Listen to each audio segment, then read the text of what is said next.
If you've been online for any length of time, you've probably already sent and received an email or two. This video will detail the composing, sending, and receiving of emails using Gmail. Now be sure and watch this entire video. Who knows, you might learn something new that can save you loads of time from here on out. And the first thing we want to do whenever we want to compose an email, come on over here. Of course you want to open up your Gmail account first, but then you come over here to compose and just click on that button.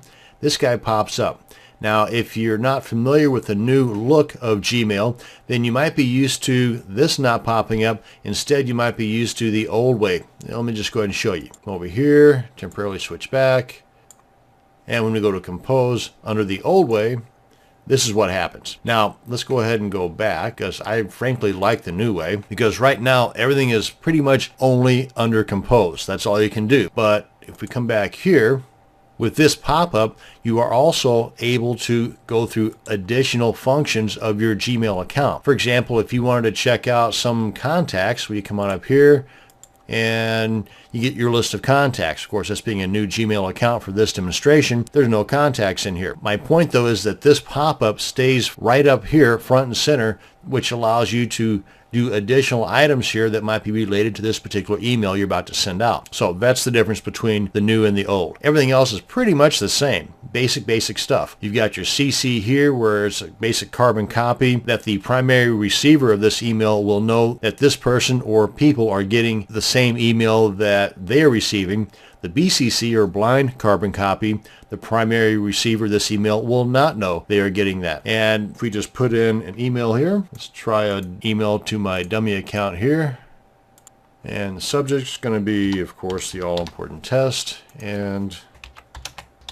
But one thing I wanted to point out too is, though, you can see this is kind of in a little compartment of sorts. If we were to, say, send a BCC, and then once you've got to the end of the email address, if you hit the space bar or move anywhere else, then it's going to put that email address into that little box. The thing about this is that you can add additional emails, but you can also left click, hold, and drag this guy around. For example, if we wanted to also CC, we can drag this up here, and instead of it going to a blind carbon copy, it can go to a carbon copy. My point being, you can drag these guys around.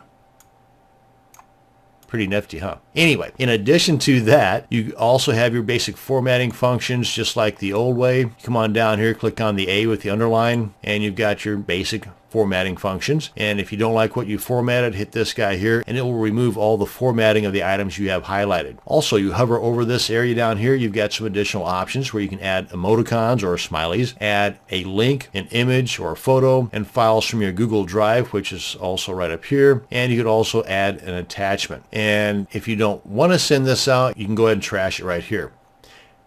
Let's go ahead and send this. Wait, let's go ahead and, since I'm not sure who example@test.com is, since that might be an actual email address, let's go ahead and send it to this guy here to demonstrate the sending. Okay, so we've got the send, we've got the compose. Now let's come on back here to my Gmail inbox and check out the receiving, because that email account that I sent that to does not exist. And if we check this email out that we received, you see you have some additional information over here, like ads and such, and you've got some additional actions here that you can take, where you might want to add them to your contacts or check out any additional mail that you might have received from them. And that concludes this video on composing, sending, and receiving emails using your Gmail account. Thanks for watching, and you have a great day.